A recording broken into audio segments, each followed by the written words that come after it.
মাত্র একটি অস্ত্রই গোটা বিশ্বকে চোখ রাঙিয়ে দিচ্ছে ইরান। ইসরায়েলের মতো পরমাণু শক্তিধর রাষ্ট্রে সরাসরি হামলা চালালেও পাল্টা আঘাত হানতে ভয় পাচ্ছে যুক্তরাষ্ট্রের মতো ক্ষমতাসীন দেশও।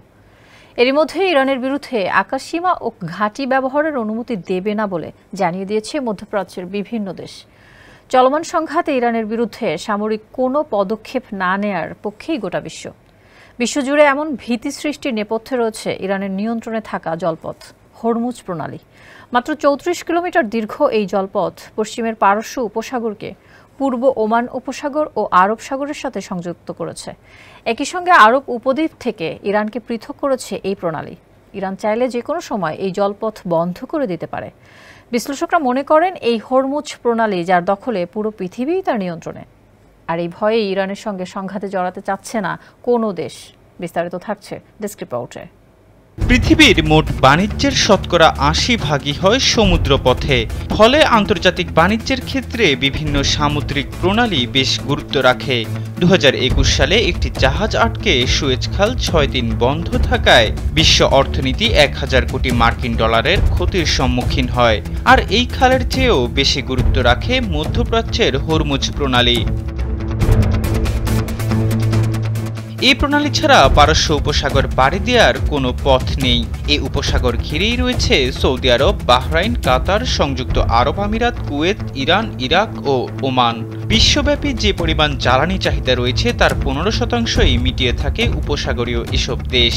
আর প্রতিদিন যে পরিমাণ জ্বালানি রপ্তানি হয় তার ১/৫ তথা ২,১০,০০,০০০ ব্যারেল অপরিশোধিত তেল রপ্তানি হয় এই পথ ধরেই। বলা হয়ে থাকে উপসাগরীয় অঞ্চলে পৃথিবীর মোট জীবাশ্ম জ্বালানির প্রায় অর্ধেক সঞ্চিত আছে। পারস্য উপসাগরের নিচে এবং উপসাগরীয় এসব দেশে পৃথিবীর মোট প্রাকৃতিক গ্যাসের ৪০% জমা রয়েছে। এসব জীবাশ্ম জ্বালানি বিশ্বব্যাপী সরবরাহ করতে পাড়ি দিতে হয় হরমুজ প্রণালী। আর এই প্রণালী হয়েই এসব জ্বালানি মধ্যপ্রাচ্য থেকে এশিয়া, ইউরোপ, আমেরিকা সহ অন্যান্য অঞ্চলে পৌঁছে যায়। ফলে এই প্রণালী যদি বন্ধ করে দেয়া হয় তবে থমকে যাবে বৈশ্বিক অর্থনীতির চাকা। পারস্য উপসাগরের জ্বালানি ছাড়া বহু দেশের অর্থনীতি হোঁচট খাবে। চীনের ৪৫% জীবাশ্ম জ্বালানি আসে হরমুজ প্রণালী হয়ে। জাপানের ক্ষেত্রে এটি ৪৮% ও দক্ষিণ কোরিয়ার ক্ষেত্রে এটি ৩০%। এমন পরিস্থিতিতে একমাত্র ইরান বাদে উপসাগরীয় প্রতিটি দেশই আমেরিকার দাসে পরিণত হয়েছে। তাই কোনোভাবেই তেহরানের হাতে এই প্রণালীর একচ্ছত্র নিয়ন্ত্রণ দিতে চায় না ওয়াশিংটন। এমনকি গুরুত্বপূর্ণ এই নৌপথ রক্ষায় উপসাগর জুড়ে গড়েছে অসংখ্য সামরিক ঘাঁটি ও স্থাপন করেছে পঞ্চম নৌবহর। মধ্যপ্রাচ্যে আমেরিকাকে ঠেকাতে দূরপাল্লার ক্ষেপণাস্ত্র সহ হাইপারসনিক ক্ষেপণাস্ত্র তৈরি করেছে ইরান।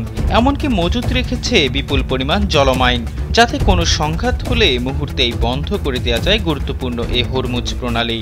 ইরান জানায় পশ্চিমা অবরোধের কারণে ইরান যদি তেল বিক্রি করতে না পারে তবে কোনো উপসাগরীয় দেশই তা করতে পারবে না। হয়তো এমন হুমকির কারণেই ইরানকে খুব বেশি খেপাতে চায় না আমেরিকা। এহসান আব্দুল্লাহ, কালবেলা ডেস্ক।